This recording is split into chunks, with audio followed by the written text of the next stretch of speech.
So this is Ramon, channel is Alpha 4. Welcome to my channel. Please like, please subscribe, please comment down below.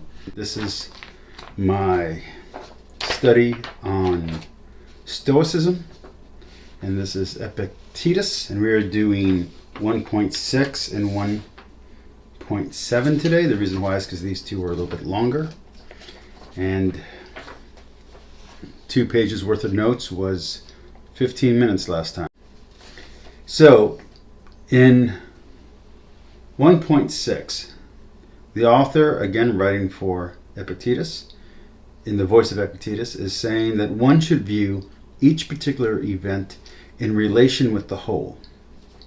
And one should take that view with a sense of gratitude, or else one may fail to recognize the utility of what has occurred.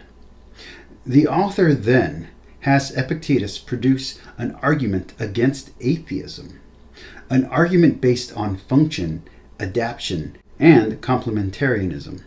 Epictetus then says, or the author in Epictetus' voice then says, use is one thing, understanding another. Food, drink, rest, sex, and procreation are not merely enough to satisfy the rational human being. Human beings, being one of the rational animals, have the unique capacity to observe and interpret perception, form, function, and understanding. That is abstract theory. Use and purpose can be understood and contemplated by the human mind. Therefore, a human should contemplate reality, as many realities as you can, that are relevant to his or her nature and constitution. Now, it's important that he's talking about constitution here, because not everyone's constitution is the same. Not everyone's interest is the same. Not everyone's capacities are the same. So, for instance, there was a study that a YouTuber recently talked about how some people don't have an inner voice, about how some people just don't have that inner narrator, that process of thought in their head. So there's like a small percentage of people that never think, or at least don't think in a vocal way in their mind. So it's the other thing about how if you say the word truck or you say the word red, some people see a truck, some people see the color red, other people see the words, see the letters that spell the word truck, or see the letters that spell the word red. In that same way, every person has a different way of thinking. So depending on your constitution, depending on your willpower, depending on your interest, you need to think about the things that are relevant to your life, even the things that you don't want to think about, which is something to think about. Here are the questions that one should ask if one is going to contemplate reality. Who are you? What were you born for? Who am I? Truly, what was I born for? What is the nature of reality? What is the nature of human existence? What is the nature of the spectacle I personally observe and witness? What is the nature of the things and actions I participate in and play a role in? And once you get these answers, you need to accept and endure these answers, or at least the consequences of these answers, and the journey to getting these answers. So you have to accept them and you have to endure them. And these answers might not be pleasant. When you really look at yourself, you might not like what you see. All right, then we get to 1.7. The question is, if I'm going to be a good and virtuous person, how should I discover my path and conduct myself to stay on that one true path? And again, there are hints at both Christianity and hints at Taoism with these kind of statements, which is interesting. He says that we must establish the truth, reject what is false, suspend judgment and doubt, but that it is not enough to get it correct. One must test everything. But one must know how to test and how to tell the truth from counterfeit, and those two from what is uncertain, or from the uncertain. For uncertainty is deadly. And it's interesting. Anyone familiar with the Bible, specifically the New Testament, in Paul, if you read Paul's epistles, you will see that this sentiment is repeated there. Now, Paul, as far as I understand, was writing sometime between 30 and 60 AD, not near the 100s. So we've discovered that doubt or uncertainty can be deadly to the mind. So not fear, but uncertainty. But context and consequence must be understood as well before you can move forward on any of these questions, on the truth. So, accepting a premise does not obligate one to accept all of its inferences. Changes and modifications in the premise change the equation. So, context. A blow to the head is a bad thing. On the other hand, if you're getting brain surgery and you're trying to save someone's life, a blow to the head in that context is a good thing. Okay? Food is a good thing. Unless you're diabetic and overweight, in which case certain foods, such as high carb, high fat foods, are not a good thing. If you're on the verge of a heart attack, fat is not good. If you're on the verge of a diabetic coma, raw honey is not good if you're on the verge of a diabetic coma. But for a normal, healthy body, it is. So, context changes the nature of a thing. It's important to understand that. So, you do not want to act inappropriately, not random, nor in a confused manner. If we know this, if we know that it is unwise to be careless and haphazard, that without context we can't understand our reality, that without practice or preparation we may find ourselves unprepared for what may come. If that is true and so obvious, as I'm sure you just said it was to me, then why do we remain indolent, careless, and sluggish in living our own lives? Why do we avoid hard work? Why do we not cultivate reason?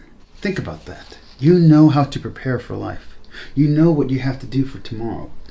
You who are sitting down watching this right now, who needs a job, why are you not looking for a job right now? Why are you watching this? You who know you are overweight and yet are sitting on a couch right now, why aren't you watching this on your treadmill?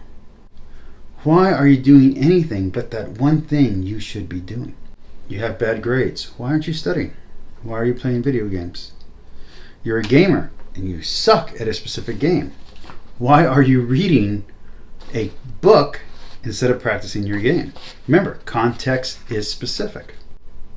Why aren't you doing the good that you need to do to accomplish your goal? Why are you pursuing an unrelated pleasure? Ask yourself this. And then we get to 1.8. Why do we fail at training ourselves to deal with incomplete data or missing, that is, unstated premises? That's the question. Is it because we are either distracted or busy, not making progress toward our own stated goals, or worse, are we being lazy and unproductive?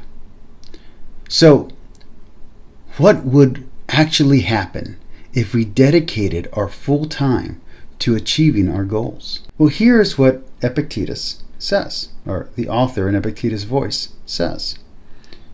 He says that we would learn our shortcomings, that we would fail more, or at least more often, that we would struggle more, that we would have to be more honest with ourselves, and that we would have less time for other distractions or pursuits, including less time for the pursuit of pleasure and leisure. And lastly, that if we truly pursue our goals and dedicate our time to achieving our goals, that our true character would be revealed, possibly to your or others' horror. Think about that. He's not giving a positive feedback loop here. He's not saying you got to try harder because it's going to get easier. He's saying you should try more so you can see your true character. And you might not like what you see. And that is what's holding you back. What's holding you back is the fear that you're not as good as you think you are. And by trying, you'll find out that you're not as good as you think you are. Think about that. He says, for instance, a weak character would be susceptible to arrogance, vanity, conceit, persuasive flattery, and presumption. If you dedicate yourself to your pursuits and you expose yourself as having a weak character, well then you will be susceptible to arrogance, vanity, conceit, persuasive flattery, and presumptuousness. Think about that. He says that you must remember that Epictetus was a doctor, yet his medicine would be malpracticed today. If we take this to more modern times, Copernicus, Galileo, Freud, Darwin were all the greatest in their field at their time, whose majority of their corpus of work would not pass a 6th grade biology or science class today. Yet, we would not have our science today without these men with their discoveries and theories. We are relying on flawed men to be the foundation of our current working theories. Think about that. Of flawed theories that we know are incorrect today.